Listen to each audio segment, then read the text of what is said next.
আজও বিএনপির ভারপ্রাপ্ত চেয়ারম্যান তারেক রহমানের একাধিক কর্মসূচি রয়েছে। সকাল ১১টায় ইনকিলাব মঞ্চের মুখপাত্র শরীফ ওসমান বিন হাদির কবর জিয়ারতের মাধ্যমে দিনের কর্মসূচি শুরু করবেন তিনি। এ সময় তারেক রহমানের সাথে থাকবেন বিএনপির মহাসচিব মির্জা ফখরুল ইসলাম আলমগীর সহ দলের সিনিয়র নেতৃবৃন্দ। পরে আগারগাঁওয়ে নির্বাচন কমিশন ভবনে যাবেন তারেক রহমান, সেখানে জাতীয় পরিচয়পত্রের কাজ করবেন তিনি।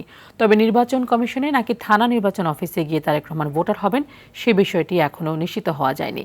এরপর রাজধানীর শ্যামলীতে অবস্থিত জাতীয় পঙ্গু হাসপাতালে জুলাই গণ অভ্যুত্থানে গুরুতর আহত চিকিৎসাধীন ব্যক্তিদের দেখতে যাওয়ার কথা রয়েছে তার।